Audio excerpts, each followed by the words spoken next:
Now, moving on to another kind of factorization, the HCF, or the highest common factor. What is the difference between those two questions? What is the highest common factor in this case, and what is the highest common factor in that case? This is 5x plus 10 equals 0. Now, take the 5 common factor because both of the numbers are divisible by 5. 5 out bracket. 5x divided by 5 equal x plus 10 divided by 5 equal 2.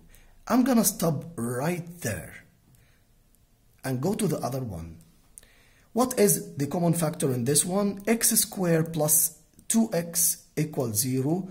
The common factor is x raised to the power of 1, the least one. So x out bracket equals 0. X squared divided by x equal x plus 2x divided by x equal 2. Now, what is the difference between this one and that one? Why did I make those two questions besides each other? The difference between those two questions is that you can divide by the number, but you can't divide by the variable. Now, I can divide by the number, any number, positive or negative, doesn't matter, because the 0 divided by any number will not change. I can take out the 5 with the 0, and the 0 will not change. So x plus 2 equals 0. So the zeros of the function f equal the set of negative 2 directly, because this one goes to the other side. Can I do that here? The answer is absolutely not.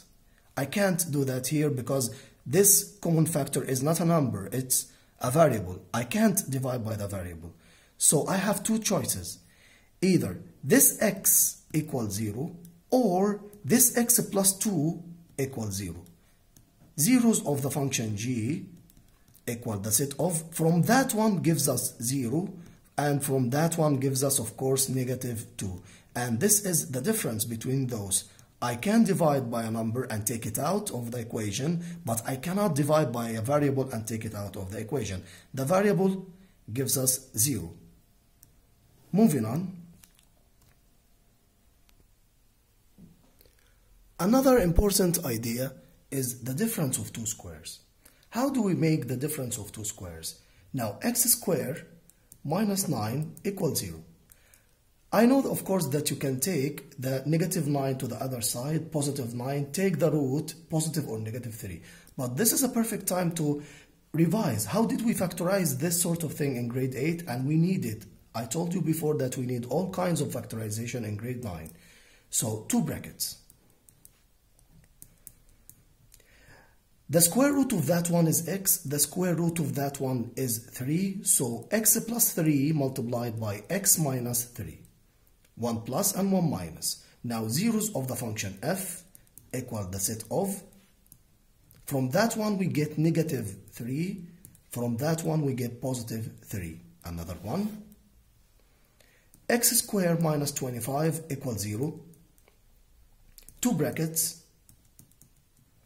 Now, this gives us x, and the square root of that one gives us 5. So x plus 5 multiplied by x minus 5. Zeros of the function g equal the set of negative 5 and positive 5. That one gives us negative 5. That one gives us positive 5. It doesn't matter because there are no ordering in the set. But we need to know how to extract by sight the zeros of the function from the brackets.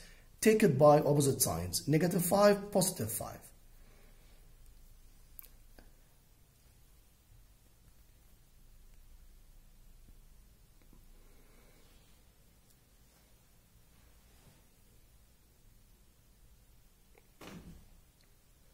Now, we need to know a very important thing. What if the function was h of x equal x squared plus 9? Now pay attention, guys. We have something that is called difference of two squares. We have nothing that is called a sum of two squares. If you take this one to the other side, it's going to give you negative 9. Take the square root of negative 9 in the other side, is going to give you nothing, because there is no such thing in the real numbers that is called a square root of a negative number. So this is gonna give you phi. Zeros of the function h is gonna give you the set of phi, because there is no number that you will put instead of x and give you 0. For example, if you put negative 3 squared equal 9, 9 plus 9 equal 18, it will not give you a 0. So it's gonna give you a phi. In this case, g of x equal x squared plus 25. X squared plus 25 equals 0. If you take it to the other side, x squared equal negative 25, and the square root of negative 25 simply cannot be done in the set of real numbers. So the zeros of the function g is the set of phi. So we have something that is called a difference of two squares, but we have nothing that is called the sum of two squares.